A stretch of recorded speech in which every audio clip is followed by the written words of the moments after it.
came from the darkest corner of the galaxy. First contact is our most important mission. And they brought with them the games they play. Chula! Did I win? Prepare yourself for a new kind of sport. 4 officers have just disappeared. We're playing for our lives here. Where to win, you must survive. Choose their path. What is wrong with you people? Next time on Star Trek Deep Space Nine.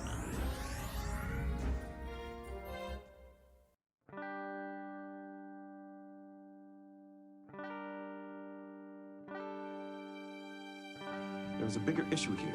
Just because a group of people belong to the Federation, it does not mean that they are saints. The trouble is Earth. On Earth, there is no poverty, no crime, no war. You look out the window of Starfleet headquarters and you see paradise. Well, it's easy to be a saint in paradise. Out there, all the problems haven't been solved yet. Out there are no saints, just people. Angry, scared, determined people who are going to do whatever it takes to survive.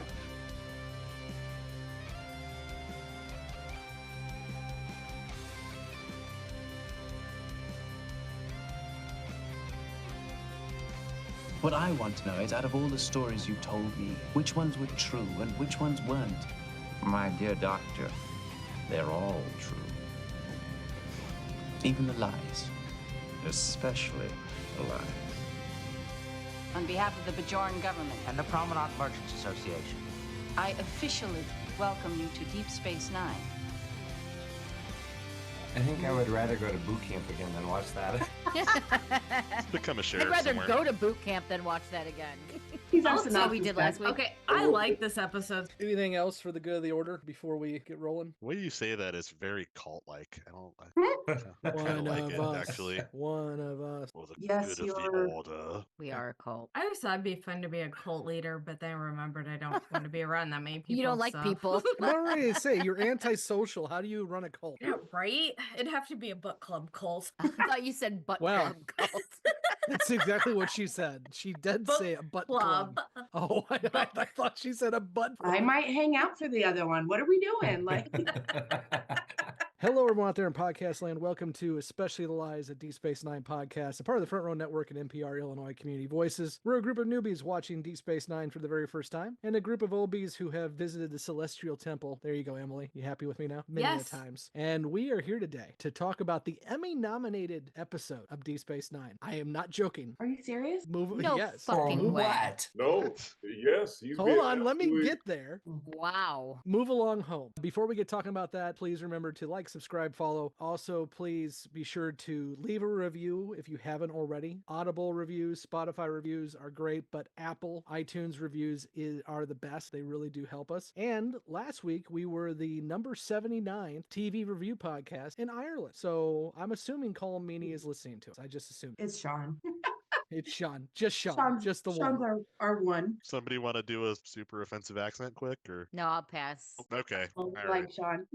We like the Irish. We're not going to No. insult them. Mm-mm. So this Just person's checking. not Irish, No. but they are from the United States. So this new review came in from CRG Kevin, who also is active on Blue Sky. I know he's been posting a lot for our stuff there too, or they have, I'm assuming. New station, same great crew. Happy to see most of the Gray 17 crew continue on with more space station sci-fi. I followed this group on their previous Babylon 5 podcast, which was effing delightful. Jessi, he wrote literally F-ing. Can you help him out, please? Fucking! Thank you. And as a fan of both B5 and DS9, I'm very excited to see them continue with some new additions on this show. As it's been a few years since I last saw DS9, I am also taking the opportunity to follow along with the crew and watching DS9 myself. I look forward to this journey. Fair win. Thank you, CRG Kevin. Kevin. Okay, so we'll go ahead and get started. Oh, I haven't even said who we are yet. I'm Scott, and with me is Emily. Prentice. Mike. Nicole. Jessi. Christopher. And we will get started with the episode. And I believe, Emily, again, the Emmy nominate episode. Emily, I believe you have a synopsis for us. Yes, and I feel like the synopsis just doesn't give it the accolades it deserves because this episode is incredibly fantastic. But a visiting delegation from the Gamma Quadrant turns 4 crew members into pieces for a bizarre game. That doesn't make it sound as exciting as it truly was. Where else can you see our valiant heroes play hopscotch? And watch Bashir reenact his role-playing playing games with Garrick. When Emily reads from a script, she sounds like she is the host of a murder podcast. Well, Goals. I could see it. Now that I have dropped the it was Emmy nominated thing and you're all like confused, I want to hear from everybody. And Prentice, you can't cheat because I know you already know. What do you think it was nominated for the Emmy? It did not win. It was nominated. Emily, what do you think? Fuck, I don't What even know category? I honestly don't know. I don't Okay, watch award shows, so I can't remember what the Emmy is specific for. Mike? Artistic and technical merit. Definitely lead male actor, of course. For Armin Shimmerman, the lead actor. In his groveling scene. Please, please. Oh God, that was terrible. Oh, it was amazing. Okay, so now that was not it. Jesse, how about you? What do you think? Best horror film. For one, it's the Emmys, they're TV, but okay. Best Christopher, horror what do you TV think? show. Costume design. You'd be close, but not quite. Nicole? Set or special effects? No, you're farther away than Christopher. Prentice, would you like to wash the masses and let them know? It was nominated for the illustrious category of hairstyle. The mullets? What the hell? The Billy Ray Cyrus's traveling band, January Emmy. 6th looking motherfuckers. They got nominated Whoa. for an Emmy Move for Along those mullets. Home is an Emmy nominated episode. You gotta Was be fucking kidding 93 me. the mullet time? Yeah. Well, yes, it was. Reminded me of Balthazar Blatt from Despicable Me 3. Well, that just Well, that's breaks a my deep cut. achy breaky heart. Wow.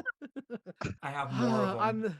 Yeah, I'm sure you do. On that note, let's go ahead and get our first impressions, our brief first impressions, Nicole. Okay, don't be rude. So, Fat Ben Stiller comes to town. They have a stupid game that's played. Quark grovels like a little bitch. They sing an annoying song that was stuck in my head for 3 days. And now my new philosophy is if I don't like something, I'm just going to scream, exit, exit. And that's all I got to say about this episode. Excellent. Christopher. It was good to see Jake again. I almost forgot he was on the show. And he's going to talk about sex, so it's great. Yeah.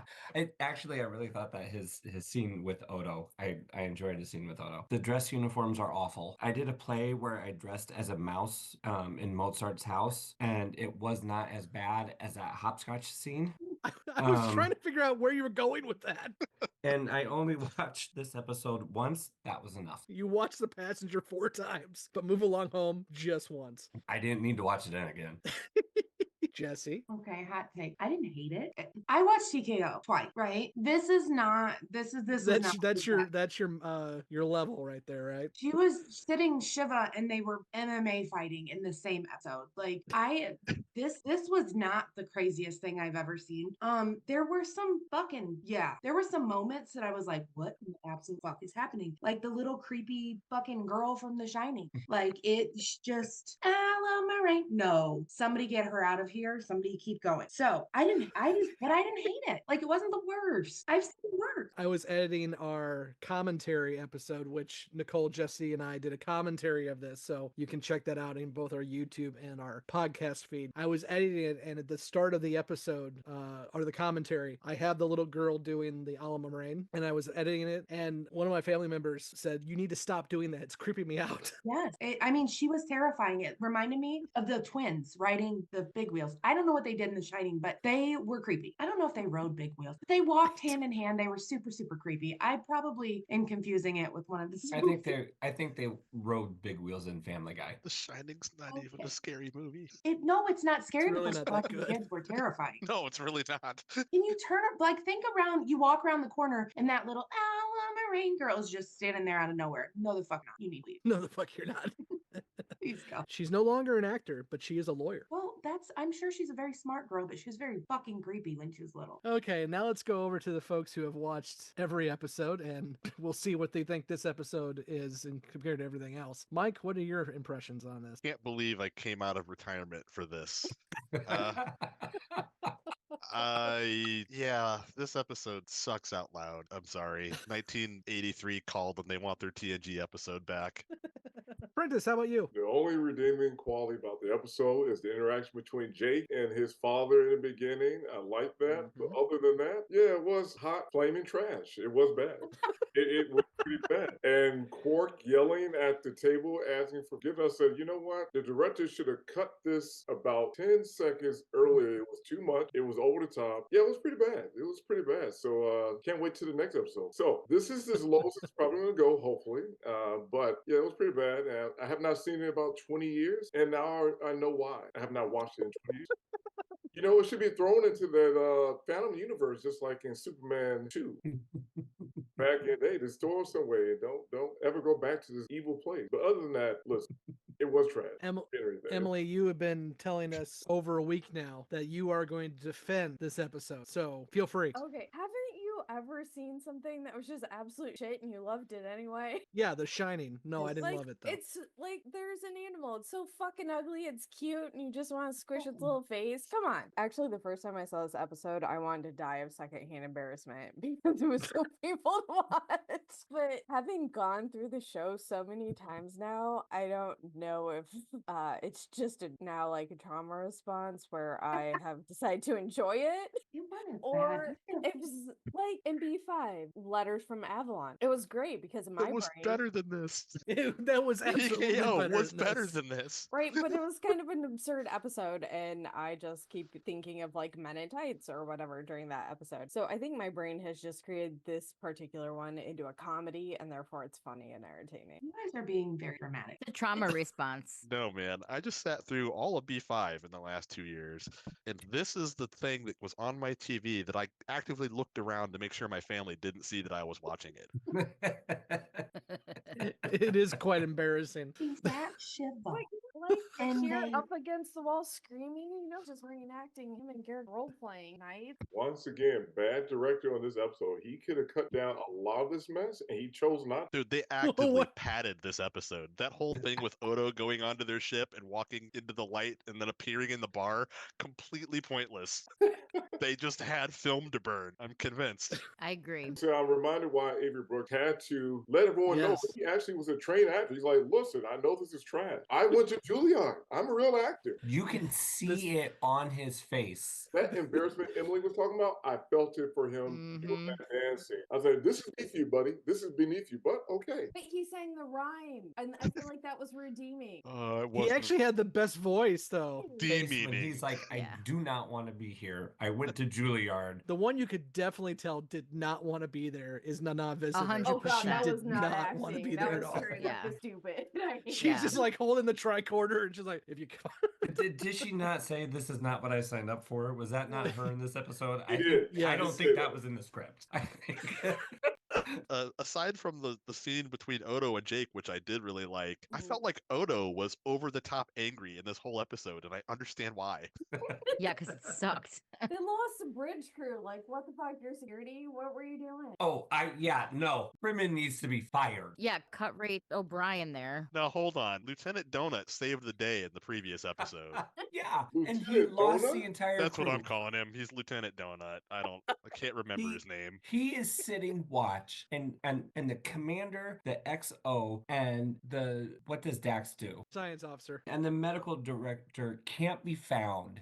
and he's just like, oh, I think they're hungover. No, you lazy piece of shit. Get off your ass and go do your job. This is why Find Cisco them. put Odo in charge. No. and not Hold Fred. on. Hold on. To Lieutenant Donut's defense, a minute ago, in the previous scene, Odo asked the computer, where is Captain Cisco? He then went all the way up to the bridge and berated his fellow officer and said that he didn't know if the other guys were on the station or not, because apparently he forgot to ask the computer where they were. Yeah, you can ask Scott and Jessi, and if you heard the episode, I was like, "Who is this cut rate O'Brien?" That's literally what he was. That's exactly what he was. So Colomini, for the past 3 episodes, while they were making the episodes, was filming a movie, and that's why Keiko was at her mom's birthday. So that's what you get. Oh my God, was that movie Con Air? No, it was Oh not. my God, was he? No, it was. He was like in 3 movies in '93. Not one of them was a good movie. Con Air was a great Wait, movie. he You was in shut Con up. Air? No, I agree, but Yeah. no, He was also in Die Hard 2, and he was in Under Siege. He looks so familiar. That is so funny. Oh Die my Hard 2 is god. underrated. Under Siege is indefensible. Anyway, go on. I haven't seen all those Prentice movies. and I Hold discussed on. this. Hold on. Can I talk about the great Steven Seagal? Hold on. Come on. And Tommy Lee Jones in that is just priceless. He is overacting. He's making up for Nana Visitor and Terry Farrell's acting in this. He is on the other side of the spectrum. I do remember the knife fight scene between Tommy Lee Jones and Steve Seagal being pretty bad. Exactly. At that point, Colomini's already dead. Anyway. Nicole, do you have anything you want to add from like 20 minutes ago? If I did, I forgot. I'm just so blown away that I've seen Colmini in so many movies, and I should have recognized it when I saw his face on this. He has 147 acting credits, and he Wow. just won a Lifetime Achievement Award something. Yeah. Yeah, I recognized him. Oh my god, that's so cool. Kind of like how I didn't realize that Andreas was in The Fugitive until you told me. It's like my mind blew. It's weird for me when I see actors from these shows in other forms. It's just like I can't. It almost feels unnatural. The other one you've seen in almost everything is Rene Aubergenois, who's passed away now, but he was in everything. See, you never heard him. He was the voice of the cook in Little Mermaid, the one that's trying to kill Sebastian. That was on That was Rene. I can't wait till I can Google his IMDb at the end of the 18,000 episodes we have to watch. He was also the pastor in The Patriot. Wow. Yeah, that's Dang. right. Yeah. I was gonna say, funny enough, we were just watching, my kid's been watching Avatar: The Last Airbender, and he does a voice in that in a couple episodes. Whose voice? Do you It is. Alexander's been watching this. Way the fuck. I'm gonna IMDb it because it's bothering me. The inventor that makes all the weapons for the Fire Nation. Pretty sure Yeah. that was him. Nicole, you Anyway. want to see something that's going to blow your mind? See Uhura from the original Star Trek series in Truck Turner. It's a blaxploitation film from the 1970s, and she is a female pimp. Oh. It is wild. I So bet. Michelle Nichols as a pimp. I'm in. she is tending to the stable after her pimp gets killed. And she Dang. has to get the girls in order to conduct business. It's the funniest turn any Star Trek actor has ever done. I'm like, when I saw him, I'm like, wow, that's how I she- don't know. Patrick Stewart talked about pissing 2 streams after he had sex. That may be a bitter turn. He was also the poop emoji. That was in Family Guy. Oh my god. absolute Look it fuck up. Are we talking? Man, on a somewhat more serious note, Yeah. Joel Brooks, who played the lead body alien Fallow in this, Mhm. also has just about as many IMDb acting credits Yeah. as Colmini does. Huh. Yeah, That he's dude been has in a been in lot of everything. stuff. Fat Ben Yep. Stiller? Fat Ben Stiller. Yes, Fat Ben Okay. Stiller. He was in the original MASH. I mean, usually it's Or- just one episode here and there, but he was in the MASH TV series. He was actually, apparently, the most interesting thing I found on his IMDb list was that he participated in the radio drama of the original Star Wars trilogy. Interesting. And he did the Achy Breaky Heart biopic, I'm assuming. No, but he was in River of Souls, Babylon 5, which we all just Yes. watched not long ago. Yes. We were getting that comment when we were doing the commentary. Does anyone recognize what he was in? No. No. He was River there. of Souls, the butthole one. Yeah, he Yeah. was the brothel owner in the Butthole episode. Wait, that's who he was? And apparently that's what I was told when we did the commentary episode. He was the No. brothel owner. I don't Okay, know. Now my mind is off. That's true. But anywho, Mike's I could going see it, IMDb. actually. I could see it. Now I've always had my IMDb up when we're doing these. But Okay, so now that we've gone round and round, let's talk a little bit about the game itself. What are your guys' thoughts on the game? So I thought the set design looked like somebody had been playing Zelda a little bit too much. I was thinking Arabian Nights, but same idea. I just couldn't believe that they made that many new sets for this episode. I mean, it was like one set that they rotated a bunch of times, but still. Well, no, yeah, seriously, this is the most expensive episode since Emissary, which Emissary was a 2-parter and a pilot. This is the most expensive episode to date. Uh-huh. It's all the makeup. There's tons of aliens in the background, and also that cave area was the first time we've seen the caves. Which Tons of we makeup will on the see. aliens. I've like shot pool and rubbed I was going to shit say on the my face makeup. by accident. Not the and I'm like, Wadi, but I mean, at the bar, there's plenty of other aliens. But that cave set, you're going to see a lot of in this show. Nicole? So I was actually very proud of myself because normally I don't catch on to things, but I caught on right away that they were the pieces in the game. I was very proud that I figured that out You because did. I'll give it to you. I'm not like usually that observant or like I'm not good with puzzles or clues or things like that. But I was like, ooh, I figured something out right away. I was very proud of that. Is it just me? But did that Allamaraine song stick in anyone else's head? Because I was singing that shit for 3 days and I was pissed. Like RFK's worms in my ear right now. Yes, exactly. Wow. Did it starve to death? Potentially. No, wait. Hold on. We need to go back because what about the game pieces? They were the game pieces were representing each of the characters. Yeah. Was there? So like when Bashir was removed, he knocked Bashir over. Okay, I knew that. Okay, I thought there was more. I thought there was like symbolism to the shape of the game pieces or something. No, I just was proud of myself for okay. figuring it out. It's like, wow, I'll feel thick as pig shit if that's true. But Another behind the scenes thing is at the very same time this episode was being produced, there was a DS9 crossover with TNG, an episode called Redemption, where Bashir is on that episode. It's not worth watching for DS9 reasons. He's only on there for like one scene. Because he did that, they had to write him out of half the script so he could have production time over on the other set. Terry Farrell afterwards said, I really wish I had gotten to be on that episode instead of being on this one.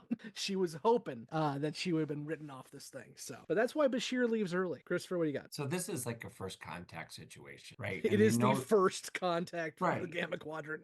And first of all, they show up and like those dress uniforms. I thought like the bus driver uniforms of the Air Force were bad. They just have a little bit of gold. Like it's just how are those? That's the uniforms? TNG uniforms, though. I get it. I don't like it. The reason why Bashir doesn't have one is because there wasn't a dress uniform from the TNG set in his size with the blue. So they had to write in there that it didn't.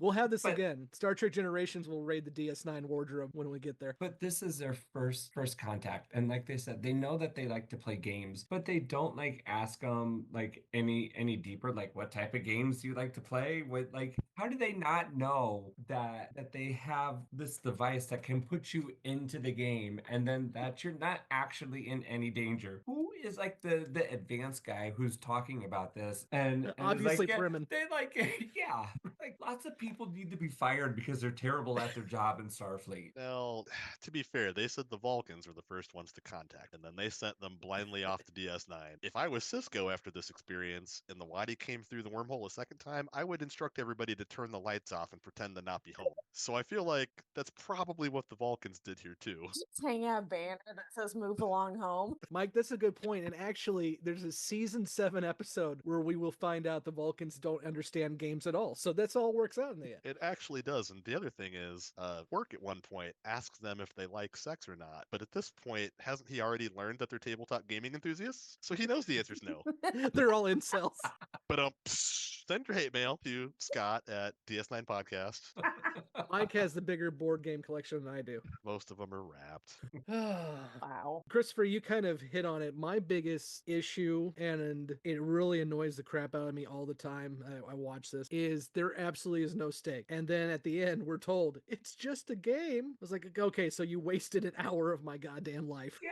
Like, oh, I was so mad when like, if they could have just like stayed in playing like casino games with Quark and then like, you know, kidnapped him or killed him because he's rigging the games like every other casino owner, that would have been more exciting instead of what they did. Though Quark did have some of the best lines, like, oh yeah, when he was like, good things come in small packages. My wife was like, yes they do, because she's tiny. I don't think that's what she was referring to. It was, and she said I could say it. He got permission, so it's okay. She's allowing it. The only person on this production that really liked this episode, well, actually, there was two. Michael Piller really liked this episode. I don't understand why. He was the co-creator of the show. And Armin Shimmerman really liked this episode because he feels that this is the first time that Quark got to do something and kind of let loose. Quark, I enjoyed him, and you know, up until he was like begging, like that was painful. Like I think like Prentice said earlier, they could have just cut that off like a lot earlier, and it would have been okay, you know. But when he said one man's priceless is another man's worthless, that might have been the only time I really laughed in this episode. Come on, those gems were from Hobby Lobby. I can go buy those right now. Yes, I Nicole? too have an aquarium. Yeah. Yeah, I gotta agree. The whole Quark begging thing, it was so dumb. The guy was like, all right, we'll just let the game kill someone. Okay, the solution wasn't even, he didn't have to pick. Okay, great. You did all that rigmarole for what? To look like a fucking psycho and look like a little coward. And then they just were like, okay, we'll let the game pick. It went on way too long. And I think that really, really turned me off from the episode and like kind of made me not like Quark a little bit. He's been growing on me because he's funny, but I don't know. That was just like, ugh, it was was so cringy. Yeah, but he's supposed to be kind of a terrible person. He is an asshole. He's a criminal. All he wants is money. He doesn't care how he comes about it or what he has to do. He's not a good person. A lot of that going around. You had no problem with him having sexual assault written in the contracts. No, but I now that he's did. gambling, No, we have a no, problem. I did say that. I had a problem with that too. I don't like him very much, and that just made me kind of hate him a little bit more. Like it was a bad look. Oh no, yeah, it was. I believe we all agree that everyone looks stupid and inferior in this episode. They're 0 for 2 though. The last first contact they had, somebody got punched in the face. So listen, I've had enough. Okay, you guys are gonna stop slandering Quark. He is not. That's who he is. Like he's supposed to. You are be gonna over the love top, next week. Full of shit. Like he was clearly being facetious and he was bullshitting. Like the motherfucker can't be trusted. You cannot trust him. In fact, let me reference my note, please. He begs for his friends and he says, "I'll never cheat again." And I literally said, "Do we believe him? No, we do not believe him." And then I go to the next page and I said, Quark lied the first chance he had. So he is a shitbag and he is not going to as soon as they said, "Okay, we'll just whatever." And he's like, "Oh, so it was clearly supposed to be over the top, I think. And you guys are just being a little hard on my boy." So I definitely feel like he looked at the camera several times and couldn't believe they were still rolling.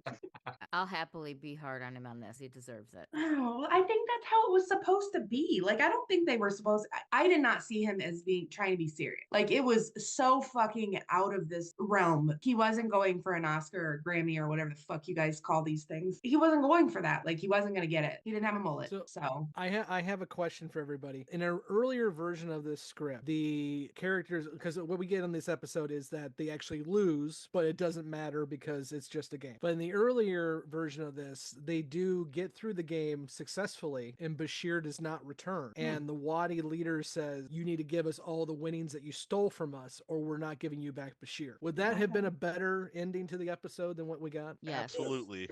Yeah, because there would You have just been want some Bashir to be stakes to gone. it. Yeah. Yeah, instead the And Wadi it- just come off like the annoying person that comes to your house that you haven't met, but they like someone else vouched for them, and Oh God, yes.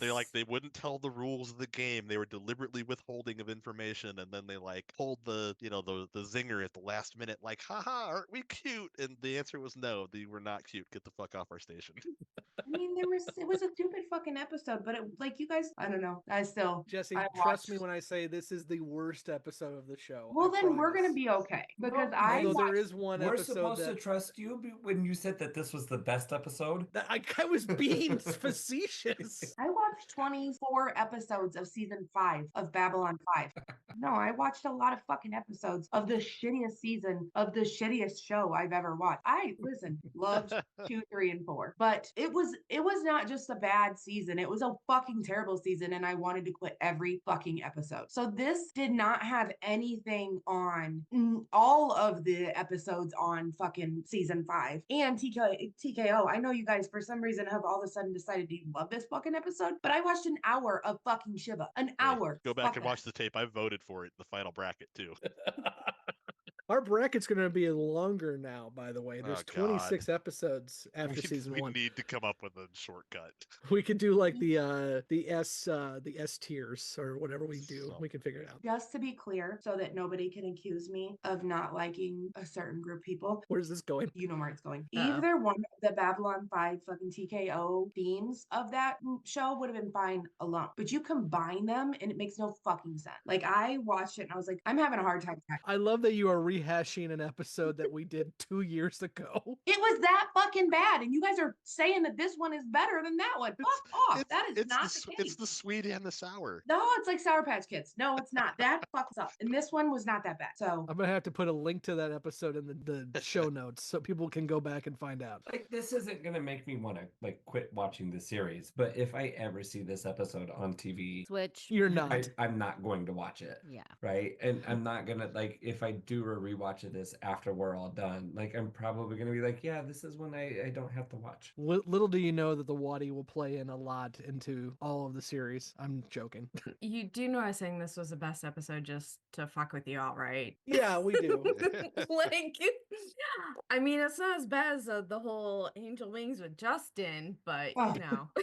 God bless him. I haven't gaslit enough yet. That's what I'm being told. Yeah, I needed to Dude, that get was at rough. least a little bit in there. But Have you guys gone back and listened to the Beyond the Rim on that one yet? Not yet. You really should. No, because I'm afraid we'd all quit in this one and tell you to fuck off Blake and I die were having soon. so much fun about. I heard Angel Wing. You guys gaslit the shit out of him. And I'm like, and then when I heard it, He's gonna need therapy for that. Yeah, I was like, are you effing kidding me? Oh, wow. Yeah. Emily? Yeah, he's gonna need therapy. Or Justin. You raised your hand. Oh, Okay, now you did. I forgot to lower it. Yeah, I have Nicole? nothing. I think Nicole? somebody hit the nail on the head with this episode, and why I think it was so bad was the secondhand embarrassment. Just like so many things that were just awkward and uncomfortable. And I think, yeah, like Chris said, it wasn't like, oh my God, the worst thing I've ever seen. I probably wouldn't watch it again. But I think it was so bad because it just made you uncomfortable. I don't know. It was just, oh God, like I just wanted to hide my face. Well, you didn't like Bashir screaming to wake himself up?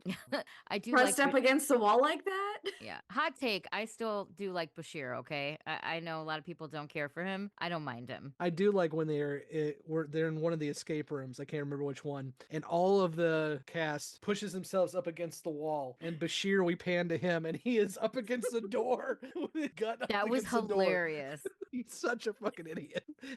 That's how we got the name Puppy Doctor. And like hiding against the wall is gonna save you either. Like, But in like directly in front of the thing coming at you as well. I guess like on a semi-serious comment with this, you know, I made a mention in the intro section about like this felt like an episode from TNG, like the early seasons, like early 80s TV. And you know, we kind of talked about DS9 up until this point compared to other tracks, feeling a little bit more grounded, a little bit darker, grittier, more realistic. And this felt like a big step back to me from that because it was like, here's your alien of the week. We've taken their entire, you know, introduction to the audience and distilled it down to just this one thing, that they like games, and now we're going to force feed that to you for the entire episode, and there's really no other depth to this whatsoever. And yeah, I don't know, that just to me felt really awkward. And like I said, I think that's part of it, was this the awkwardness that Nicole is talking about. I think is 100%, you know, a part of it. It's like there's lots of little things that are uncomfortable about it, and then I also think take that other aspect of this just feels like a step down the quality we had seen so far, and you put it all together and it just makes for a really unpleasant viewing experience. And this is why I love so much that one, it is the most expensive episode produced up to now, and two, it got nominated for an Emmy. I just fucking love that. Nicole, what do you got? I just wanted to comment on Avery Brooks's lovely singing voice, and I hope we get to hear him sing again. We'll see. We'll see if we get to hear him sing again. He is a jazz artist, by the way. Yeah, that's so cool. Okay, I do have a question. Are any of the main characters like dead, or is everyone still alive? Rene Aubergenois Odo passed away. Oh, that's sad. Yeah. Okay. A couple of years ago. So he is the only main cast member that is no longer with us. Gotcha. Thanks for breaking my heart a little bit, by the way. Well, Quark is still Sorry. alive. I thought Quark was dead. Armin Shimmerman's still acting. Oh. He pops up every now and then and stuff. Don't, if you're listening, please, I didn't just try to kill you on purpose. I thought he had said you died. Oh, the other one, which we haven't gotten a lot of interaction with yet, but we will, is Nog. He has passed away too. Is that the kid? it's the Ferengi kid. So those are the two ones mainly. There are some other ones too, but we haven't met them yet. Sorry, I didn't mean to Of bring the down main the party. cast, that's where we're at. On that lovely note, I Sorry. do want to say, Prentice did already call this out, but I want to call it out every time I see it. The strongest relationship and the strongest acting in this entire show, and you'll see this throughout, is Avery Brooks and Cyril Lofton as father and son. Even in this shit episode, I just love the fact that Avery is talking to his son about the birds and the bees, or planning on it, and they play that so well. Christopher. Well, and to that point, I think, you know, there were redeeming parts to this episode. They had to be outside of the wadi, right? Because like This sounds like some kind of medical thing. I'm outside of the wadi.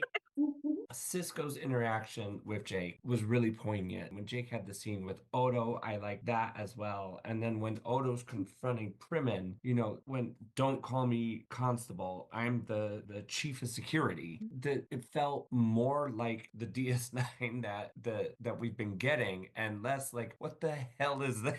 The other thing I did love, and I didn't notice it until this time when we did the commentary, just because I was watching more closely, is when Quark is begging on his knees sneeze. Watch the extra, the woman who's dressed like a waddy. She doesn't say a word, but just watch her reaction to Quark as he's begging. She's like looking around like, can you believe this fucking guy? What is this? Anything else anyone wants to add I to the couldn't conversation? take my eyes off of them all tapping their sticks together in every scene after. Chula! Oh, by the way, the game is called Chula. That don't is care. actually... Oh, okay. Damn, Mike. I will say it anyway, because fuck you, Mike. That's how you shut him up.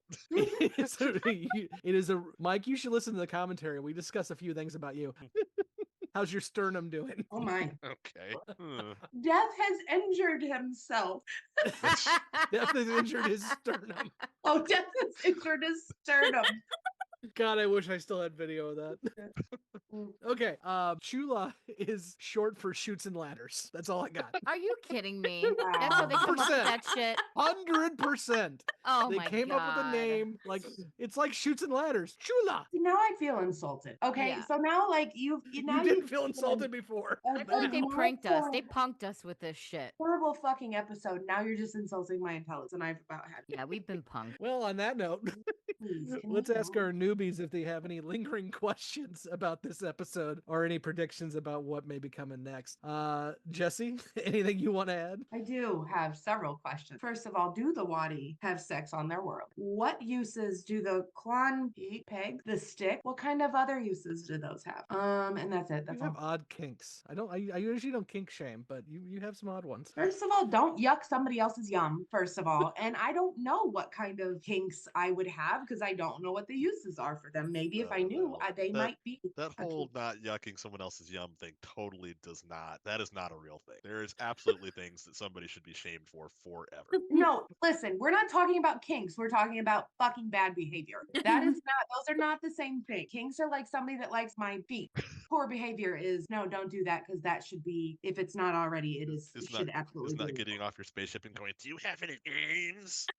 Where are the games? Where are they? Like you're your brother's kid or something. Like Games on your phone? Yeah. Nicole. I just want to know if we'll hear Avery Brooks sing again. We'll see. Christopher. The only prediction that I have is that it gets better because it can't get any worse. Amen to that. It can get worse. Don't This see. is true. Don't. I said that for a whole season. I will say there are others who have told me directly after saying that Move Along Home is the worst, that Profit and Lace is the worst. We're not going to get to that one in a while, but we'll see which one you guys think is the worst. Prentice, Emily, I don't, and Mike, you don't remember episode titles usually, so I don't know if Prentice or Emily will agree which one's the worst, Profit and Lace or this one. That sounds like profit porn. Well, you ain't far off. Oh shit. Okay. We'll get there when we But get I there. actually do have like a serious question now that I'm thinking good. about it. Yeah. Is why isn't Odo there at first contact when you're meeting an alien species, right? Why don't you have your chief of security there? Because you don't know these people's intentions. These guys just want to play games. Not the same But- thing, actually. Because he doesn't have a dress uniform, apparently. Well, What? yeah, that Christopher. and Odo doesn't present well, but you'd at least get Lieutenant Donut down there. Oh yeah. Well, I mean, normally you would have your chief of security, but yeah, I mean, he said Lieutenant Donut. They That's have remote fine. control guns, Christopher. Why are you surprised by any of this shit? What you called out wasn't even the gun in this one. It was a Fucking hate tricorder. it. I don't care. It looked the same goddamn thing. The tricorder gave me Ghostbusters vibes. Like they're walking around and like Cisco's like, this is Cisco. I've just found something. And I'm like, I'm in my mind, I was like, it's here, Ray. It's looking at me. Come in, Ray. I think he hears you, Ray. Whenever I Good. see the tricorders now, I always think of Data from Generations doing Mr. Tricorder. So Yeah. that's terrible. Oh yeah, that one.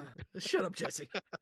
We're gonna make you watch them. You're not Actually, making you're me probably watch. gonna, for reasons I will not discuss now, you're probably gonna have to watch 1, 2, 3 movies before this is all said. Oh yeah, yeah. Oh yeah. What Kira say? I didn't sign up for this You shit. need to clue me in so- on this later because I don't know what we're talking about. Eddie, I get confused easily. Wait. You know what, Scott? Yes, They sir. actually got off really good because I'm thinking about the first season of TNG and watching. Oh God. Episode 10 times worse than what we just saw here. I'm thinking about the what is Code it? of Honor. Code of Honor. Yes, trash. Oh, They don't even God. blame some Marcus at this point, but that was a bad episode, even by 1980 standards. That was a racist episode. Exactly. Yeah. It can It always dealt be with- worse. Don't act like this was the worst. It dealt with colonialism, and it wasn't saying it was bad. It did It not was do it saying well. was okay.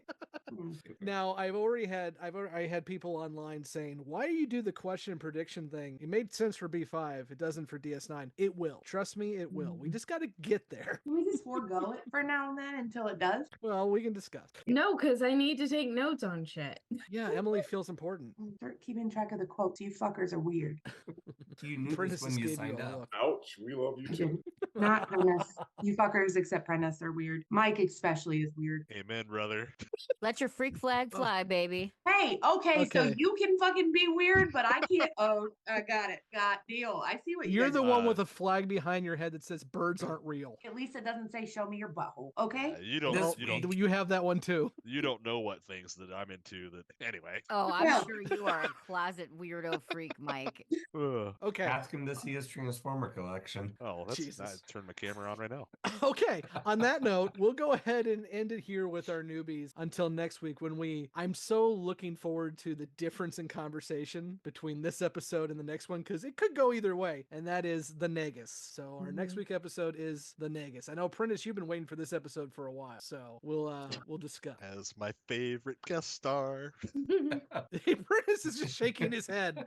It's an audio podcast, my friend. It's audio. I know it is. I'm just shaking my head because, anyway, we'll get to it next week. Anyway. All right. Well, until next week, again, remember to like, subscribe, follow. We have been talking about doing more YouTube lives. So make sure that if you're watching on the YouTube or if you run over to our YouTube, which is linked down below, click the subscribe button and also click the bell icon so you get notified when we do go live. And again, if you can't, what are you laughing about? This is why I can't have nice things. What do you want? Don't worry about it. Don't worry about it. Keep going. Keep going. Keep going. What'd I Nothing say? to see. I'm worried about it. Nothing to say. Nothing. You're fine. Go ahead. Keep going. Nothing. You know, Prentice is lying when his voice gets extra high. Nothing. That sounded like gaslighting. I know. I feel it. I'm feeling it. Okay. So click all the buttons and please, please, please, if you can, leave a review. I've only got one Apple review that wasn't submitted by Jessi that I can read. So I need more. So get those in. It says it's not Jessi. That's me. Listen, you should just read it because it's the best. So until next week when we talk about the Negus, I've been Scott and with me has been Emily. Prentice. What? Okay. It's almost like we do this every single week. Mike? I didn't know if we were starting over or not. Nicole. Jessi and Christopher. Thank you and have a good night. Way to take Okay, away his well- agency from him. We'll kick out the newbies and then we will I'm move into dead. the celestial temple with the old beasts. Is that really what we're calling it? We did Hey, that well, about you weren't 20 years here. ago, Mike. This is what happens when you miss meeting. Fine. All right, I'm going to bed. Bye, guys. Good night. Oh, fuck off, Christopher. What did I do this time? I don't know. Yeah, I didn't take your agency away. I know you didn't even say it, but don't laugh at that. Don't We did that fucking 20 don't. years ago. Goodbye. Good damn. I missed this. Thank you for listening to Especially the Lies, a Deep Space Nine podcast. You can find all the places to listen to and watch this podcast by searching for Especially the Lies on your podcast app or on YouTube. We want to hear from you, so join the conversation at Facebook, Twitter, and YouTube. Be sure to subscribe and leave a review where you are listening to or watching this podcast. Especially the Lies is not affiliated with, and the podcast has not been prepared, approved, or licensed by Paramount or any other owners of the Star Trek copyright. All clips included in this podcast are the intellectual property of the respected copyright holders. They are included here for purposes of review, and no infringement is intended.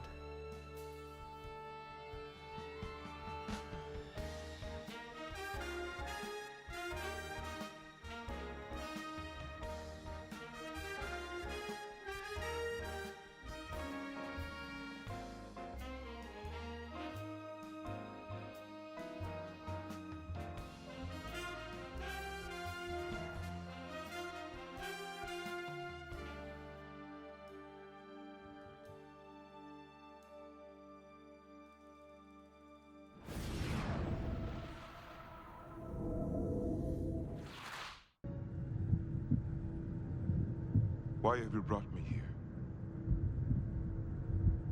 Show yourselves. What do you want? The Cisco has returned to us. He arrives with questions. There are always questions. Welcome back to It Was Beyond the Wormhole. Now it is the Celestial Temple. I don't know, but somewhere where we're talking spoilers. So if you haven't watched past this episode, you probably should leave now. If you want to hear the spoilers, either way, just hang around. Mike, to answer your question, the movies that they'll have to watch potentially is First Contact, Insurrection, and Nemesis, because Worf is in them after he because First Contact's a big one just because Defiant is in it for sure. Insurrection was going to have a Quark cameo, didn't have it though, so there's a deleted scene though. Fun fact, I've literally only watched Insurrection one time with you at the movie theater. Yes, I know. Yeah.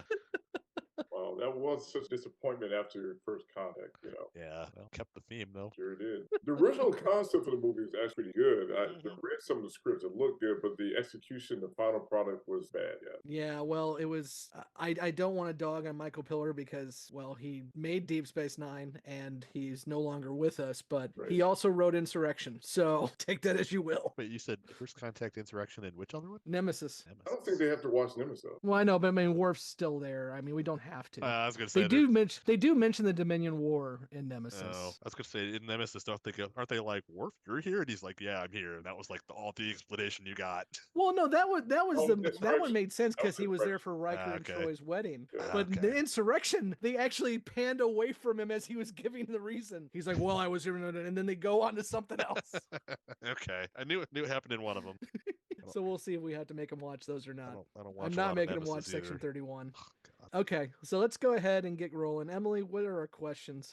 Okay, so Jessi just had weird kinky questions, so we're just gonna skip those. The sticks are used for not the butthole. I'm sorry, Jessi. Yeah. Nicole did ask a good question of, will we hear Avery Brooks sing again? Damn straight we will. The best is yet to come, my friend. The best is yet to come. I love that rendition. I'm curious to see how the newbies handle Vic when James Darren joins the show. He is also one who just passed away recently, but they haven't met him yet, so I didn't mention it. But Vic is kind of I don't know, polarizing for some fans, but I freaking love him, and I love episodes with Vic. He's great. Yeah, that Prentice will be is looking at me like, No.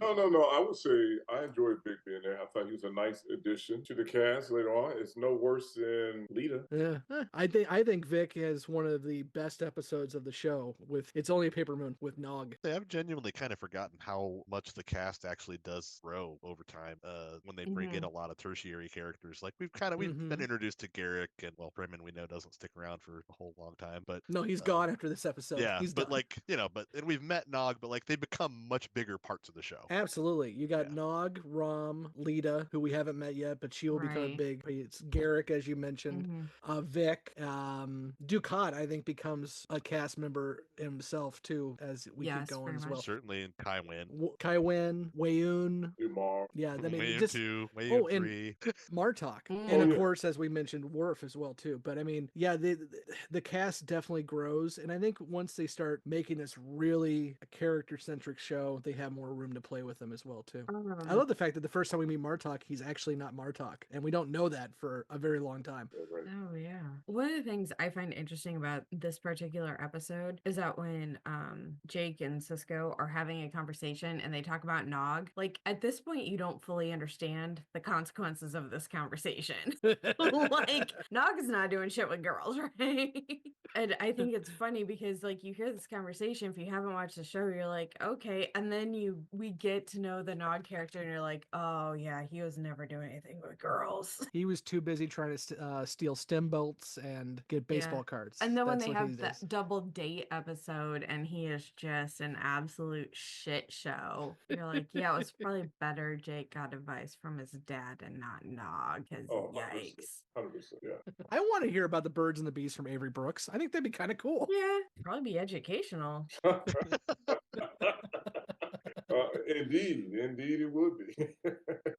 What else we got, Emily? Christopher asked why there was no security at first contact meeting, which does kind of make sense. It was a poorly written script. But I thought there was like a security guard standing guard outside. I'm trying to remember the scene. I was thinking like maybe there was someone like kind of in the background, but maybe not. The one thing I forgot to mention, Emily, you brought this up while you were in the chat of our commentary because you couldn't be good enough to be on the video. You asked why didn't Garrick work on his dress uniform. There is a cut line from this episode episode where Bashir turns to Dax and says, I could just go to Garrick and get it taken out, but that got cut. Yeah, well, see that, and I thought that was just so awkward. Him like going to each person, like, I thought I packed it. I thought I packed it. Like, oh my god, dude, are you 12? Like, what is happening? No, legitimately, just didn't have a blue dress uniform in his size. That's what the problem was. And again, it will come full circle in Star Trek Generations when their uniforms are not to snuff, and so they raid the DS9 closet for that movie. So we'll see it. This is all I got to talk about, guys. It's just minutia because this episode sucks. Yeah. Well, I mean, Christopher did predict that it gets better because it can't get worse. And then you brought up Prophets and Lace, and I find that episode hilarious. See, I do too. I think Quark and Drag is amazing, but a lot of fans do not like Prophet and Lace. I can see how it might be like kind of problematic, but it's also kind of just generally mocking Ferengi culture. So that's really Prentice, what I'm you waiting. look like you have something to say. He has thoughts on Quark and Drag. I want to hear him. Listen, I'm thinking about the episode. It was funny. It was a funny episode. I don't consider it bad. This episode was just executed pretty bad. It was just a bad episode. Mike, you were saying? I was gonna say I'm waiting for when we enter, because I don't remember the name of the episodes as you previously mentioned, but it's when we meet like Quark's mom and learn about Ferengi females and their whole like that side of their culture. I cannot wait to watch the newbies lose their minds. Gonna shit. Yeah, because it's not Negus. We don't meet Moogie and Negus, so it's the next one. It's the next Ferengi episode where we get Moogie. I think it might be Rules of Acquisition. Could be season 2 with Brunt, Liquidator Brunt. Yeah, that'll be thumping. Good old Jeffrey Combs. Anything else you guys want to add before we put this episode out of its misery? Oh, one last thing. The little girl singing, it reminded me of the nursery rhyme from Nightmare on Elm Street. Yes! It was that insidious of a rhyme. I was like, whoever did this, it sounds so similar to the song from Nightmare on Elm Street. 1, 2, 3, Freddy's coming up for you. 3, 4, better lock you. I was like, yeah, this is along the same lines. I could see that. I don't get the criticism of it being creepy just because it's a little girl playing hopscotch. That made no sense to me at all. But I know where they're going with it, but I'm like, it's not creepy. I just love watching how every character does it. Avery just like goes for it and says, I'm going to sing the shit out of this. Terry Farrell doesn't care at all. She is just walking through the scene, and Nana Visitor is absolutely pissed off. Oh, she's hating every second of it. And they're all thinking, did I really sign a 6-series deal? Did I really do that? It's a paycheck. And Terry Farrell realizes, I only get 6 seasons. Oops. Do you know why Spoilers. the magic number was 6 seasons? I'm literally asking about why did they only put these in contract? Well, because TNG hadn't gone 7 yet. They're in season 5 while they're filming this. I think it has something to do with syndication. It's not 100 episodes because you hit 100 episodes like in season 4 or 5. So I'm not entirely sure, but they were all signed for 6 and they had to renegotiate for 7. Now that's wild to me because I guess I hadn't heard this before, and especially nowadays, it just seems mind-blowing that they would come out of the gate with a guaranteed 6 long season.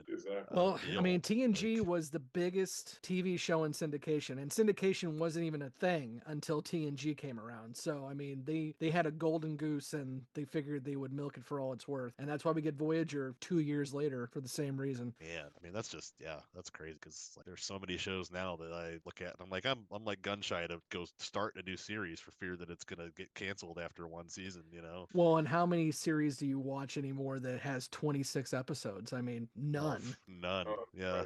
Thanks a lot, Netflix. Now, of course, season 1 we don't get 26 because it started in January, but the rest of the series will have 26 per season. 8. Yeah, not 8. But it's okay. Stranger Things is going to be 8 movies because we can't extend the number of episodes. We're just going to pack them in. I'm okay with it. I'm also almost so tired of waiting for this season that I almost just don't care anymore. So... Well, did you see that Netflix got hacked? And so there's a lot of spoilers out there. Be careful. Don't search right now. They've already said in the hack that they'll drop the first 4 episodes in late 2025 and make you wait until 2026 for the last 4. So they're going to split it in half. Not as bad with Cobra Kai. They split it into 3, but Stranger Things are going to split into 2. Yeah.